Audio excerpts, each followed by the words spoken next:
I pulled into my driveway after a 12-hour shift pouring concrete foundations, my work boots caked with dried cement, and my back screaming from another grueling day.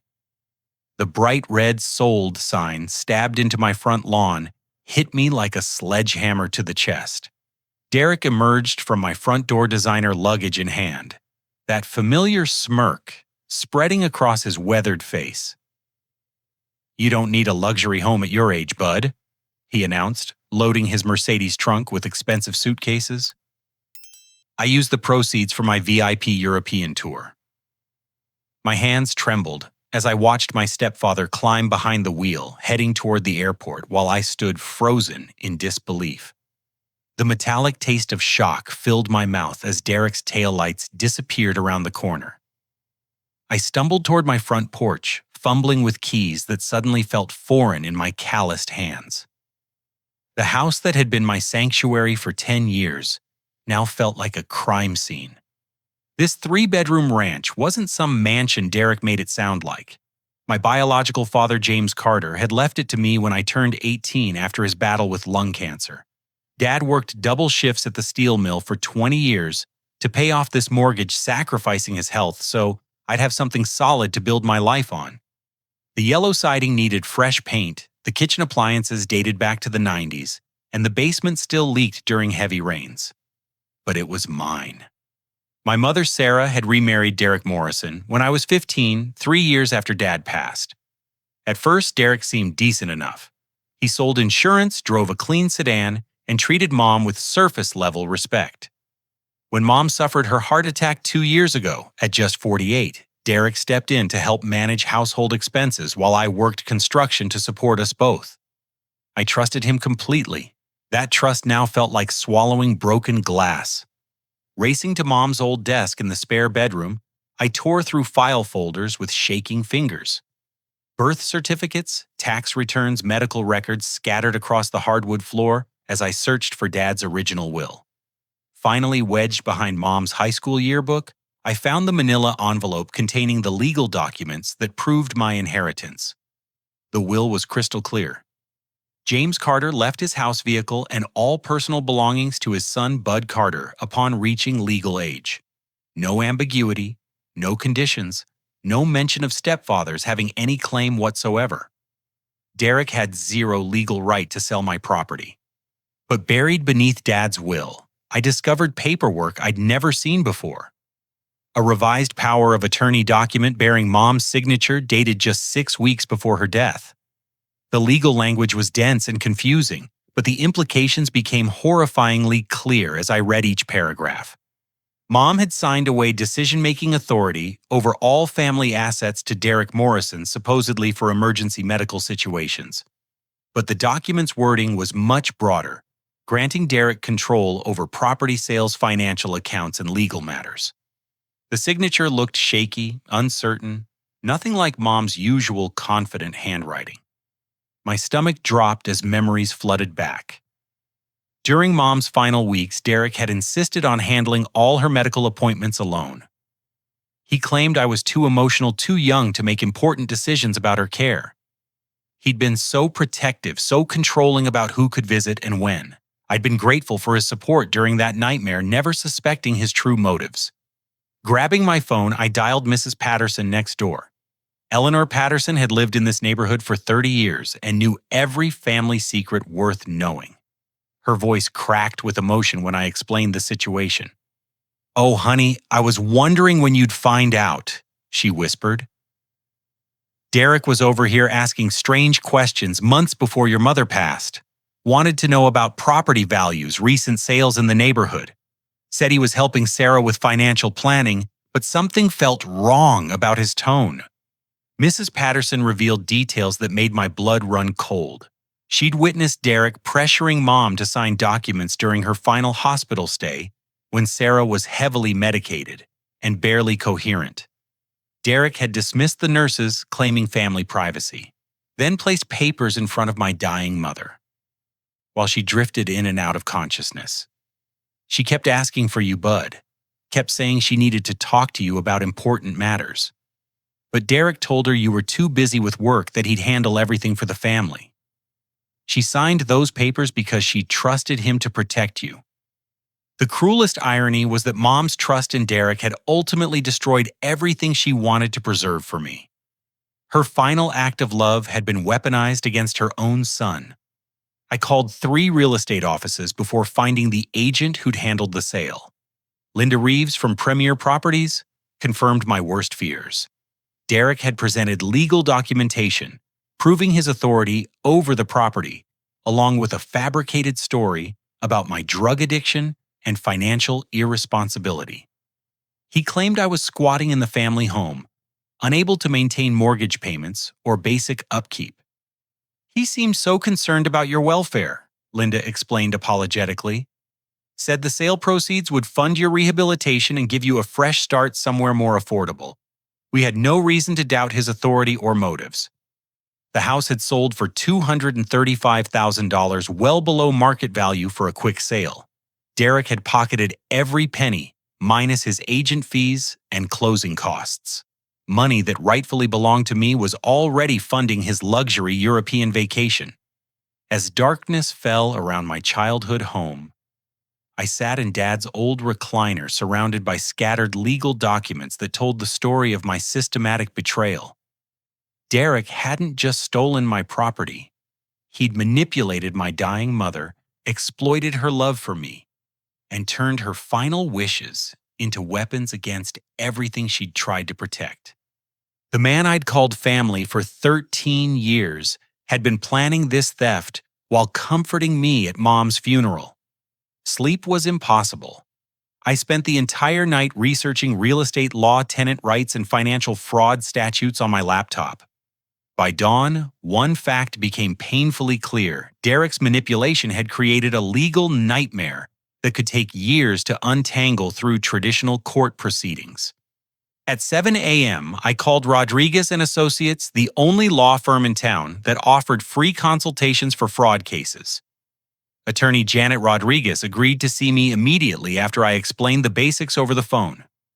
Her office smelled like fresh coffee and legal textbooks, a comforting contrast to the chaos consuming my life. Janet was younger than I'd expected, maybe mid-30s, with sharp eyes that missed nothing as she reviewed my documents. Her questions were precise, her note-taking methodical. After 2 hours of examination, she leaned back in her leather chair with a grim expression. "This is sophisticated fraud, Bud. Derek exploited your mother's vulnerable state to secure legal authority, then used that authority to commit theft on a massive scale. The power of attorney document gives him just enough legal cover to make prosecution extremely difficult." She explained that challenging the sale would require proving Derek exceeded his authority or acted against my mother's true intentions. Without witnesses to Derek's manipulation tactics or evidence of his deceptive motives, civil litigation could drag on for years, while legal fees drained my savings. However, Janet continued, if we can prove Derek's actions were part of a broader criminal pattern, federal authorities might intervene. Financial fraud across state lines becomes a federal matter with much more serious consequences. Leaving Janet's office, I felt marginally hopeful, but still powerless. Derek was probably sipping champagne on his flight to Europe while I scraped together money for legal fees. But Janet's mention of criminal patterns sparked an idea. If Derek had done this before, there might be evidence of his methods somewhere online. That evening, I remembered Derek's habit of using the same passwords for multiple accounts. He'd been surprisingly careless about digital security, often asking me to help with his computer problems when Mom was still alive. His usual password was Sarah plus his birth year, Sarah, 1967. Derek's Facebook account opened immediately. What I discovered there made my hands shake with rage and disbelief.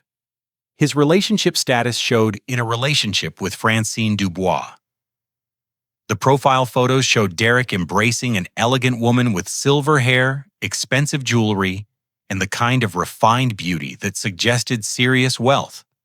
They were posed in front of Mediterranean villas, luxury restaurants, and private yacht clubs. These weren't recent vacation photos. They dated back 8 months long before Mom's death. Derek had been conducting an affair while caring for my dying mother. Scrolling through his message history revealed the sickening truth. Derek and Francine had been planning his permanent relocation to Monaco for over a year. Their conversations discussed real estate investments, European banking procedures, and detailed strategies for transferring American assets overseas. Derek bragged about his business opportunities in America and how his investment portfolio would fund their luxurious retirement together. Francine wasn't just some vacation romance. She was a wealthy widow whose late husband had left her millions in European property and investment accounts. Derek's messages revealed his systematic approach to winning her trust, gaining access to her financial information, and positioning himself as her heir apparent. But the most damaging evidence was Derek's boastful messages about his American business deals.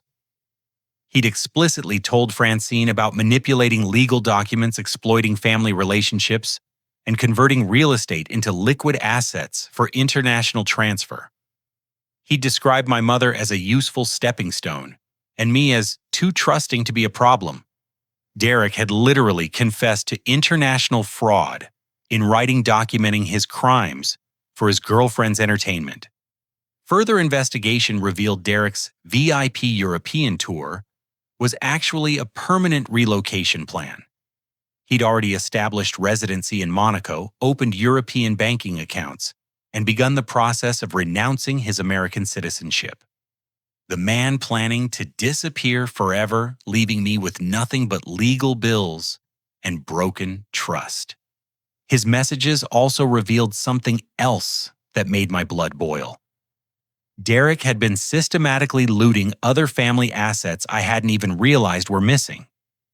Dad's vintage tool collection worth thousands to collectors had been sold months ago. Mom's jewelry, including her engagement ring from my father, was already in Derek's European safety deposit box. Even my grandfather's military medals had been pawned for travel money.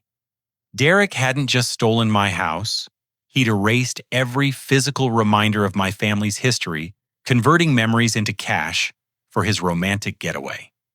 The final insult was Derek's message to Francine about his stepson problem. He'd written, "The kid is too sentimental about family property. Better to sell everything quickly before he realizes his mother signed away his inheritance. By the time he figures out what happened, I'll be permanently settled in Monaco with you, darling." Derek had planned this betrayal while comforting me at Mom's bedside, while accepting my gratitude for his support, while pretending to grieve alongside me. Every moment of kindness had been calculated manipulation. Every gesture of family loyalty had been a lie designed to facilitate theft. As I printed screenshots of Derek's messages, my phone buzzed with a text from an unknown European number. "Hope you're enjoying your new living arrangement, stepson. Don't worry, I'll send postcards from the French Riviera. Your loving father, Derek." He was taunting me from 5,000 miles away, confident that distance and legal complexity would protect him from consequences. Derek had made one crucial mistake. He documented everything. The next morning brought fresh horrors that made Derek's house theft seem almost minor by comparison. Attorney Rodriguez called at 8 a.m. with news that drained the color from my face. "Bud, we need to meet immediately. My financial investigator found additional problems with your accounts that go far beyond the house sale." Rodriguez's office felt smaller this time, cramped with the weight of accumulating evidence against Derek. She spread bank statements, tax documents, and credit reports across her conference table like pieces of a devastating puzzle. "Derek accessed your college savings account 6 months ago using forged guardianship documents." She began pointing to withdrawal records that made my stomach clench. $23,000 completely drained. The bank accepted his paperwork because he'd been helping manage your mother's accounts during her illness. My college fund carefully built through Dad's life insurance payout, and my own construction wages had vanished into Derek's European adventure fund, money I'd been saving since high school, planning to use for business school, or maybe starting my own contracting company, was gone. But Rodriguez wasn't finished. Your inherited retirement account from your father's estate shows similar activity. Derek claimed emergency hardship withdrawals for medical expenses related to your mother's care. $47,000 liquidated completely. The IRS paperwork shows penalties and taxes that you'll be responsible for even though you never authorized the withdrawals. The room started spinning. Dad had worked himself to death building that retirement fund, sacrificing family vacations and personal comforts so his son would have financial security. Derek had stolen my father's life work and left me with tax debt I couldn't afford. Rodriguez saved the worst revelation for last. Derek has been filing tax returns claiming you as his dependent for the past 3 years. He's been collecting your tax refunds while you filed as an independent contractor. The IRS shows over $9,000 in fraudulent refunds that Derek pocketed. My legs felt weak as the full scope of Derek's systematic theft became clear. He hadn't just stolen my house on impulse. He'd been methodically looting every asset connected to my family for years, using my mother's illness as cover for increasingly bold financial crimes. "There's more," Rodriguez continued grimly. "Derek forged your signature on loan applications using your Social Security number. You now have 3 outstanding debts in your name, a personal loan for $15,000, a credit card with $11,000 in charges, and a vehicle loan for a car you've never seen. Your credit score has been destroyed." I stared at the evidence of my financial ruin, feeling like I was drowning in paperwork and betrayal. Derek had systematically destroyed my economic future while pretending to be my supportive stepfather. Every family dinner, every holiday celebration, every moment of apparent affection had been camouflage for ongoing theft. The immediate consequences were brutal. I had 72 hours to vacate my childhood home before the new owners took possession. The Henderson family had 3 young children and couldn't delay their move-in date. They'd already transferred schools, sold their previous house, and arranged time off work for the relocation. With my savings accounts emptied and my credit destroyed, finding alternative housing seemed impossible. Most apartment complexes required security deposits, first month's rent, and proof of financial stability I no longer possessed. My construction wages covered basic living expenses, but not the upfront costs of establishing new residency. I spent the afternoon calling extended stay motels the only accommodations that accepted cash payments without credit checks. The Sunrise Inn near the highway offered weekly rates of $350 for a tiny room with a kitchenette. The carpet was stained, the air conditioning barely worked, and the neighborhood was questionable, but it was shelter I could afford. Moving my possessions into storage felt like attending my own funeral. Dad's old furniture, Mom's photo albums, my high school trophies. Everything that represented my family's history got loaded into a 10 by 12 storage unit on the outskirts of town. The monthly fee would strain my budget, but I couldn't bear to sell these final connections to my parents. My construction crew rallied around me with unexpected kindness. Foreman Tony Marchetti, a 60-year-old Italian immigrant with hands like sandpaper and a heart bigger than his truck, pulled me aside during our lunch break. "Kid, I've seen guys get knocked down by life before. The ones who get back up are the ones who remember that family isn't just blood. It's the people who stand with you when the world goes crazy." Tony arranged overtime shifts for me, knowing I needed extra income for legal fees.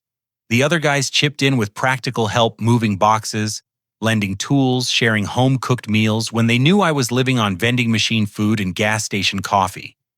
But their kindness, genuine as it was, couldn't fill the void where my sense of security used to live.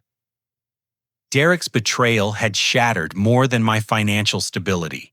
He'd destroyed my faith in family bonds, my trust in legal systems, and my belief that good intentions would be rewarded with loyalty. Lying on the lumpy motel bed that first night, surrounded by everything I still owned packed into garbage bags and cardboard boxes, I realized Derek's cruelest achievement. He'd stolen my past, present, and future simultaneously. My childhood home was gone. My current living situation was humiliating. My financial future was buried under fraudulent debt and destroyed credit. Derek was probably dining in some five-star Monaco restaurant, toasting his successful theft with his wealthy girlfriend, while I calculated whether I could afford both dinner and laundry detergent. But in that moment of absolute despair, something hardened inside me.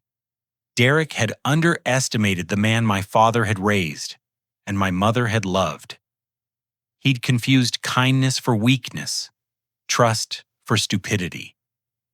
He'd made the mistake of thinking that destroying my resources would destroy my determination.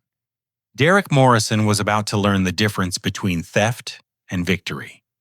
3 weeks into my motel existence, subsisting on convenience store meals and working 16-hour days to afford legal consultations, Attorney Rodriguez introduced me to someone who would change everything. Marcus Webb looked more like a college professor than a private investigator. Wire-rimmed glasses, carefully pressed khakis, and a soft-spoken demeanor that disguised a razor-sharp intellect specialized in financial fraud cases. Webb had spent 15 years with the FBI's white-collar crime division before establishing his own practice investigating inheritance scams and elder abuse. Derek Morrison fits a very specific criminal profile, Webb explained during our first meeting at a diner near the interstate. These perpetrators target grieving families, systematically exploiting emotional vulnerability to establish trust, then manipulating legal documents to facilitate theft. Webb's laptop contained files on dozens of similar cases across multiple states. Men who preyed on widows gained access to family finances through fake compassion, then disappeared with assets once their theft was complete. The pattern was disturbingly consistent. Establish relationships with vulnerable women who had substantial assets and adult children, gradually isolate victims from family support systems, manipulate legal documents during medical crises, then vanish with converted assets. Your stepfather isn't just a common criminal, Webb continued.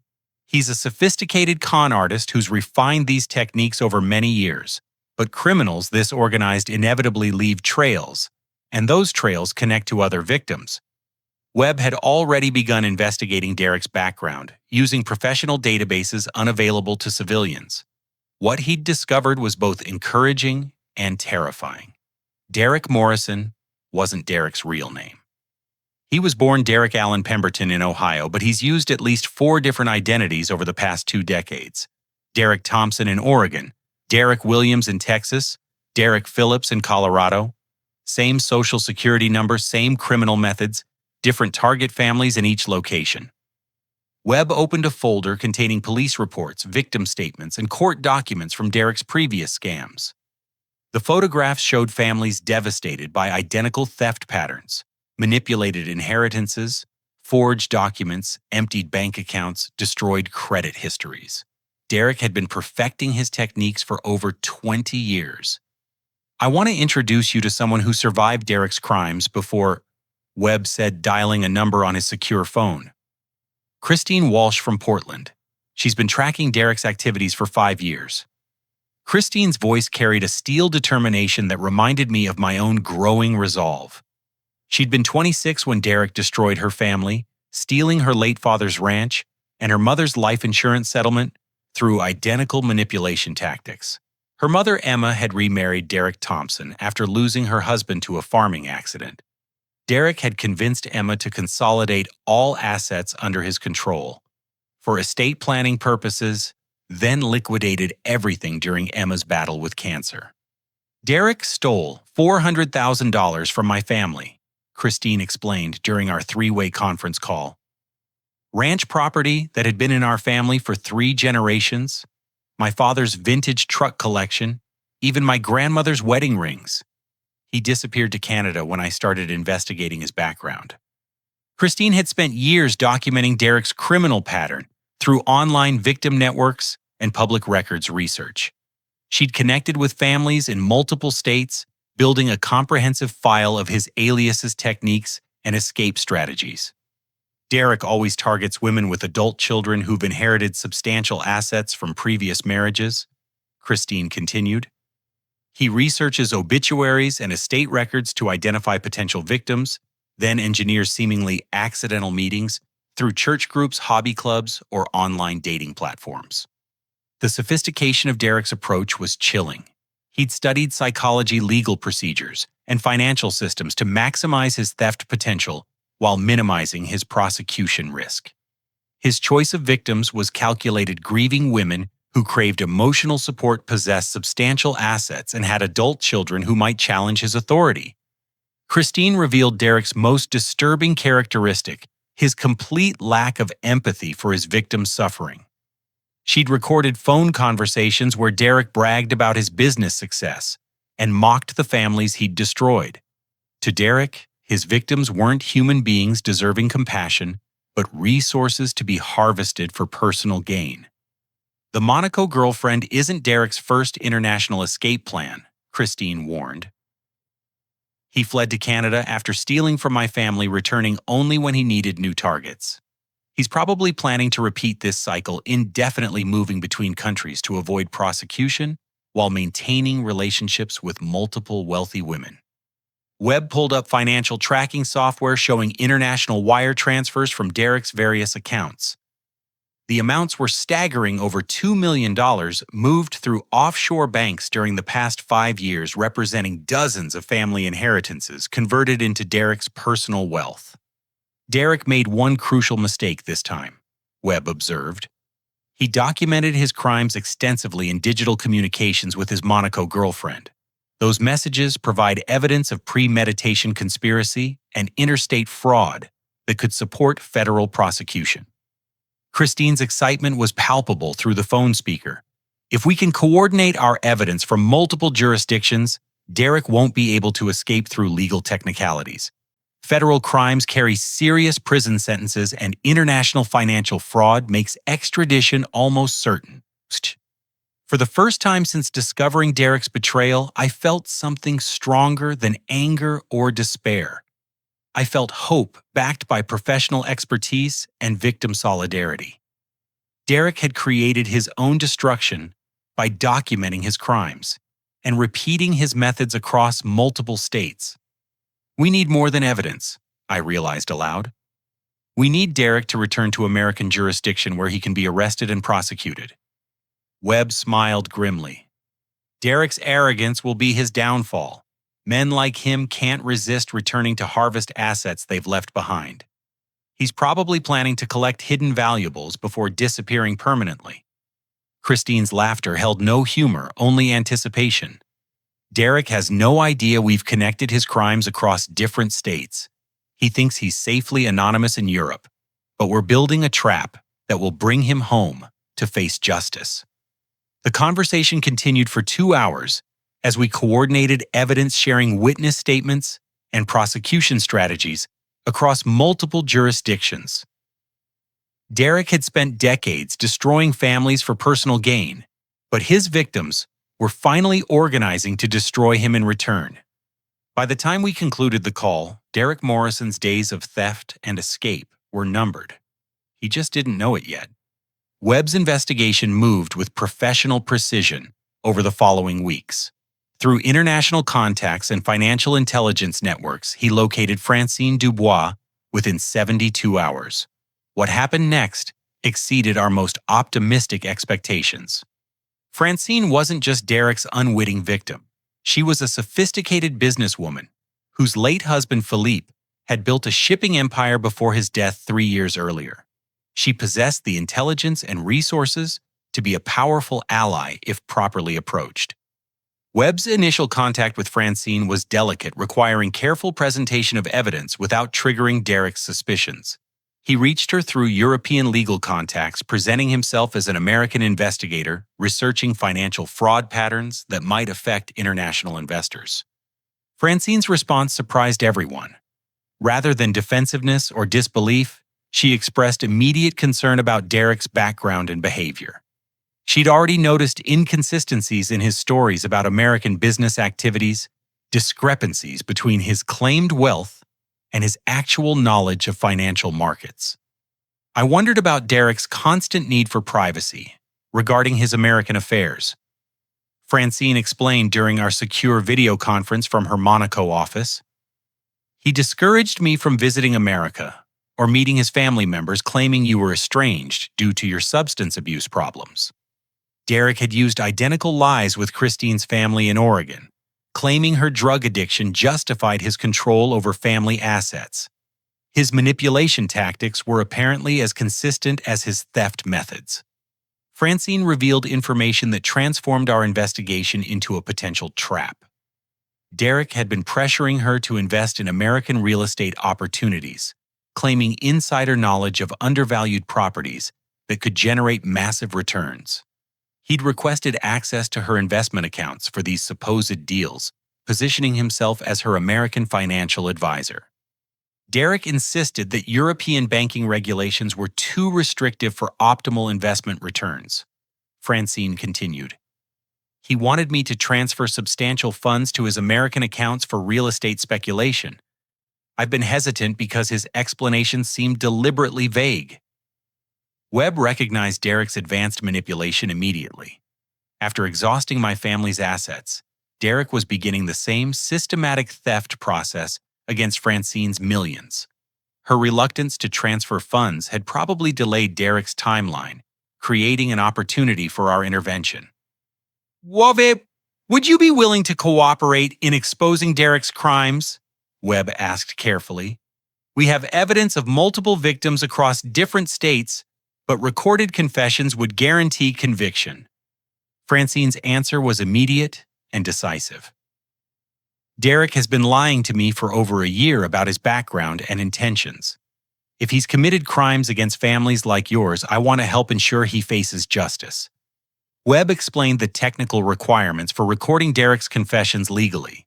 Francine would need to guide conversations towards specific topics, while capturing clear audio evidence of Derek admitting to document forgery, financial theft, and interstate fraud. Derek trusts me completely, Francine noted. He often brags about his business success and superior intelligence compared to his American family members. If I express admiration for his accomplishments, he'll probably describe his methods in detail. Over the next 2 weeks, Francine became our most valuable intelligence asset.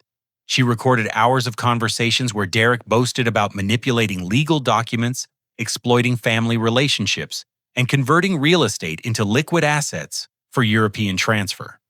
He described my mother as a convenient opportunity and me as too trusting to pose any threat. Derek's recorded confessions were comprehensive and damning. He detailed forging guardianship documents, accessing accounts without authorization, filing fraudulent tax returns, and establishing false credit in victims' names. He explicitly admitted to crimes in Oregon, Texas, and Colorado, providing evidence that connected his activities across multiple jurisdictions. Most importantly, Derek revealed his timeline for returning to America. He planned to collect additional assets from storage facilities and safety deposit boxes before renouncing his citizenship permanently. He'd hidden valuable items throughout multiple states, creating a treasure trail that would require several weeks of careful retrieval. Derek believes he's completely safe from prosecution, Francine reported. He thinks American authorities are too bureaucratic and jurisdictionally fragmented to pursue international financial crimes effectively. Derek's arrogance was creating the perfect opportunity for his capture. He would return to American soil confident in his immunity, unaware that multiple law enforcement agencies were coordinating his arrest through interstate and international cooperation. Webb coordinated with FBI financial crimes specialists, state attorneys' general offices, and international law enforcement to establish surveillance on Derek's known associates' storage facilities and financial accounts. Every location Derek might visit would be monitored. Every asset he might attempt to liquidate would be flagged for investigation. Christine provided crucial intelligence about Derek's operational patterns from her Oregon experience. He typically spoke systematically through hidden assets, spending several days in each location to avoid attracting attention. His confidence in his immunity made him careless about surveillance countermeasures. Derek's greatest strength is also his greatest weakness, Webb observed. His systematic approach to crime creates predictable patterns that law enforcement can exploit. The trap was elegant in its simplicity. Derek would return to America believing himself safely beyond prosecution reach, only to find multiple criminal conspiracies waiting with overwhelming evidence of his crimes. His documented confessions would eliminate any possibility of legal escape. But the plan required patience and precise coordination. I had to endure months of living in that terrible motel room, working extra shifts to afford basic necessities, while Derek enjoyed stolen luxury in Mediterranean resorts. The injustice was maddening, but the promise of ultimate justice made the sacrifice bearable. Derek spent years destroying families for personal gain. I reflected during one of our planning sessions. Now we're going to spend whatever time necessary to destroy his freedom in return. Christine's voice carried grim satisfaction through the conference call speaker. Derek thinks he's too intelligent to face consequences for his crimes. We're going to prove that intelligence without conscience eventually destroys itself. The waiting game had begun, but this time Derek was walking into our trap instead of creating his own. 4 months of careful planning culminated on a rainy Tuesday morning in November, when Webb's secure phone buzzed with the message we'd been anticipating. Subject has landed at Detroit Metropolitan. Ground surveillance activated. Derek's return to American soil triggered coordinated law enforcement operations across 3 states. FBI Financial Crimes Units, state fraud investigators, and local police departments synchronized their activities through encrypted communications networks that Webb monitored from his operations center. Derek's first stop was predictably arrogant. He checked into the Marriott downtown using his real credit cards and making no attempt to conceal his location. He'd driven a rental Mercedes from the airport, maintaining the luxury lifestyle funded by stolen family inheritances. Webb's surveillance team documented Derek's activities through long-range photography and GPS tracking devices. Derek spent 2 days reconnecting with local contacts document, forgers, crooked lawyers, and financial advisors who'd helped facilitate his previous crimes. He moved through the city with complete confidence, believing his European residency had placed him beyond American legal jurisdiction. Derek's behaving like a tourist visiting his old neighborhood, Webb reported during our daily briefing calls. He's not taking any security precautions because he genuinely believes he's immune from prosecution. Derek's first major mistake was contacting me directly. His phone call came at 7 p.m. while I was finishing a concrete pour at a shopping center construction site. Hearing his voice again triggered a surge of rage that I had to carefully control for the sake of our operation. "Hello, stepson." Derek's voice carried that familiar, condescending tone. "Just wanted to check on your living situation. I heard you're staying at some charming roadside accommodation these days." Derek's mocking inquiry was actually intelligence gathering. He wanted to confirm that I'd given up pursuing justice and accepted my financial ruin. My response had to convince him that his crimes had successfully destroyed my spirit. "I'm getting by," I replied carefully, injecting defeat into my voice. "Working extra shifts to pay for that lawyer, but she says the legal situation is too complicated to resolve quickly." Derek's laughter was genuinely cruel. "I tried to warn you about expecting too much from life, bud. Sometimes people need harsh lessons about accepting their circumstances." His comments were being recorded through Webb's equipment, providing additional evidence of Derek's callous attitude toward his victims. But more importantly, Derek's relaxed demeanor confirmed he had no suspicions about our coordinated investigation. "I'll be in town for a few days handling some business matters," Derek continued casually. "Don't suppose you'd like to grab dinner and discuss your future plans?" The invitation was clearly another opportunity for Derek to gloat over his successful theft, while gathering intelligence about potential threats to his security. I declined politely, citing work obligations and financial constraints which seemed to satisfy Derek's expectations. Derek's business matters led him directly into our trap. He visited First National Bank to access a safety deposit box registered under his Derek Thompson alias unaware that FBI agents were photographing his activities from unmarked vehicles. Inside that box were my mother's jewelry collection, including her engagement ring from my father, along with important family documents Derek had stolen during his systematic looting. His next stop was Secure Store Self-Storage on the east side of town. Derek had rented a unit there 18 months earlier before Mom's death, preparing his escape plan well in advance. The storage unit contained valuable items from multiple families, antique furniture, rare book collections, vintage coins, and precious metals that Derek had systematically stolen over years of operation. Webb's surveillance team documented Derek's removal of stolen goods with high-resolution cameras that captured serial numbers, identifying marks, and clear evidence of his possession of items reported stolen in multiple states. Derek loaded his rental car with boxes and suitcases, apparently planning to liquidate these assets for final conversion to European currency. Derek's final mistake was his overconfidence about timing. He'd planned to complete his asset collection and leave the country within 48 hours, but his systematic approach required multiple trips to different locations. Each movement gave law enforcement additional opportunities to document his crimes and coordinate his arrest. The trap closed at Secure Store Self-Storage, days during Derek's third visit to collect remaining valuables. He'd become comfortable with his routine, spending over an hour sorting through stolen goods and calculating their approximate values.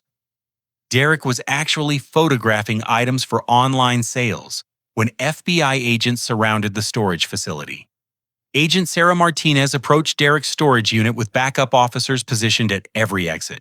Derek was crouched over an open suitcase containing my grandfather's military medals and my father's vintage watch collection when she announced her presence. Derek Allen Pemberton, you're under arrest for federal charges including wire fraud, identity theft, elder abuse, and conspiracy to commit financial crimes across state lines.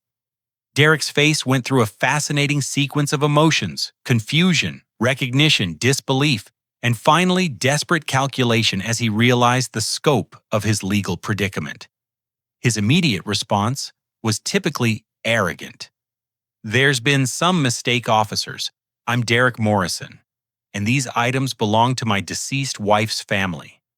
I have legal authority to manage these assets through power of attorney documentation."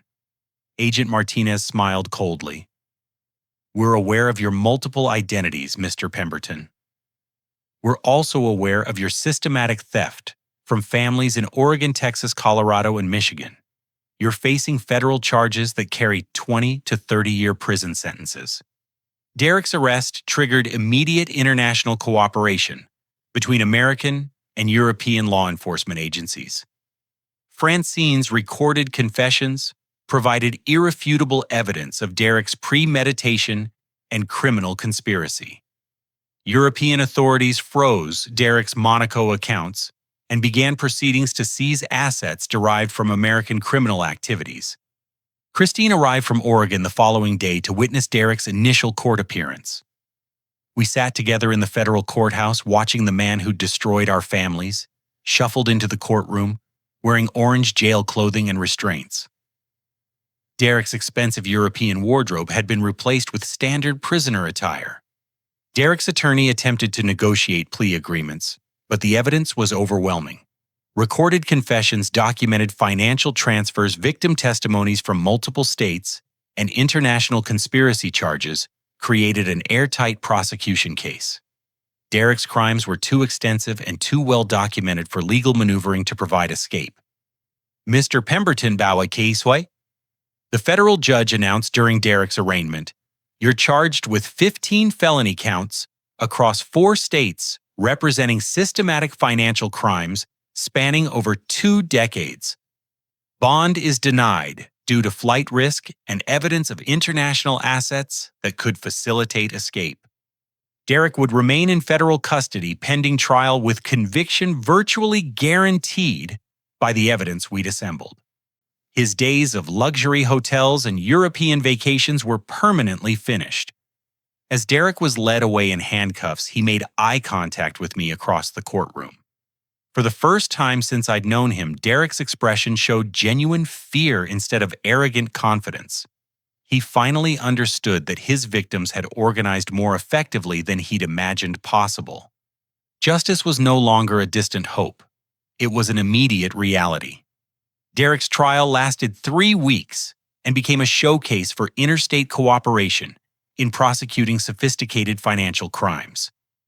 Federal prosecutors presented evidence from 4 states documenting a 20-year pattern of inheritance fraud that had destroyed dozens of families and stolen over $3 million in combined assets. Christine testified about Derek's Oregon crimes with devastating precision, describing how he'd manipulated her dying mother while systematically looting their family ranch. Texas victim David Martinez explained Derek's theft of his father's oil lease royalties through forged documents. Colorado victim Patricia Evans detailed Derek's liquidation of her late husband's classic car collection. My testimony focused on Derek's exploitation of my mother's final illness to gain control over family assets. I described his calculated manipulation of Sarah's love for me, his systematic theft of my inheritance, and his cruel taunting from Europe, while I struggled in that awful motel room. Francine testified via secure video link from Monaco, playing recorded conversations where Derek bragged about his criminal techniques and mocked his American victims. Her evidence was particularly damaging because Derek had explicitly described his methods for forging documents, exploiting legal loopholes, and evading prosecution through international relocation. Derek's defense strategy was predictably pathetic. His attorney claimed Derek was a misunderstood businessman who'd made technical errors in legal documentation while trying to help families manage complex estates. The recorded confessions made this defense laughably implausible. The jury deliberated for exactly 97 minutes before returning guilty verdicts on all 15 felony counts. Derek's face remained blank as the foreman read each conviction, but I noticed his hands trembling as the reality of his situation penetrated his arrogance. Federal Judge William Harrison sentenced Derek to 28 years in federal prison without possibility of parole. Mr. Pemberton L. Parsett, the judge declared, "You've demonstrated a complete lack of empathy for your victims and a systematic disregard for legal and moral boundaries. Your crimes represent a betrayal of the most fundamental human relationships, trust between family members, and care for vulnerable people during their darkest hours." Derek's European assets were frozen pending restitution proceedings. International banking cooperation ensured that Derek's stolen wealth would be recovered and distributed among his victims, rather than hidden in offshore accounts. The Henderson family proved to be remarkable people when approached about my house situation. Tom Henderson was an engineer, his wife Lisa taught elementary school, and their 3 children had quickly adapted to their new neighborhood. When they learned about Derek's fraud, they immediately offered to sell the property back to me at their original purchase price, plus reasonable compensation for their moving expenses and temporary inconvenience. "We knew something felt wrong about the rushed sale when we bought the house," Tom explained during our meeting at their kitchen table. "The previous owner seemed too eager to close quickly, and some neighbors mentioned concerns about the family situation. My construction crew colleagues, led by Tony Marchetti, organized volunteer labor to restore and renovate the house during the ownership transfer process. We replaced the damaged kitchen appliances, repaired the basement leak, painted the exterior siding, and updated the electrical system. The house became better than it had been before Derek's theft, transformed by the genuine care of people who understood family loyalty."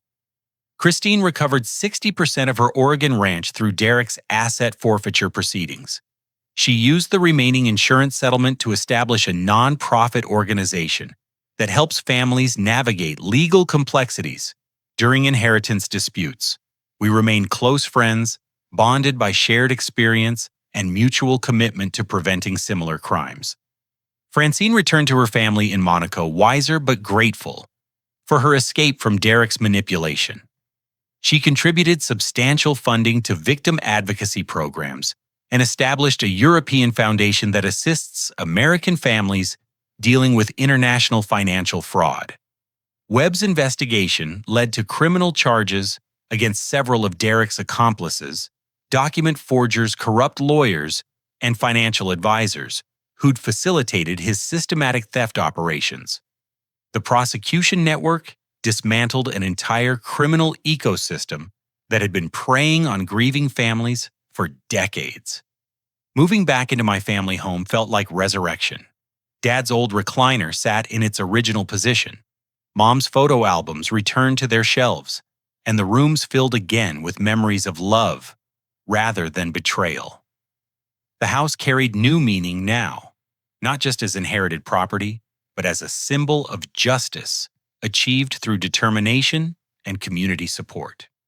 I established legal safeguards to protect my restored assets, updated estate planning documents, financial monitoring systems, and emergency legal contacts that would prevent anyone from exploiting future vulnerabilities. Derek's crimes had taught me that trust without verification was dangerous naivety. My relationship with my father's extended family strengthened during the recovery process. Aunts, uncles, and cousins who'd remained distant after Dad's death reached out with support when they learned about Derek's theft.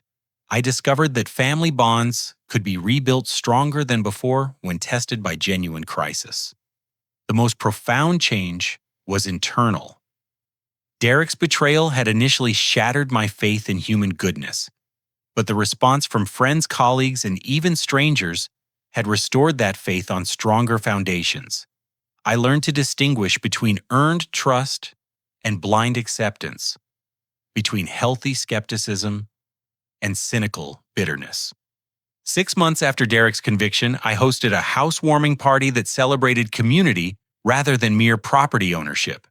Tony and the construction crew, the Henderson family attorney Rodriguez investigator Webb Christine from Oregon, and Mrs. Patterson from next door gathered in the backyard, where Derek had once planted that terrible, sold sign.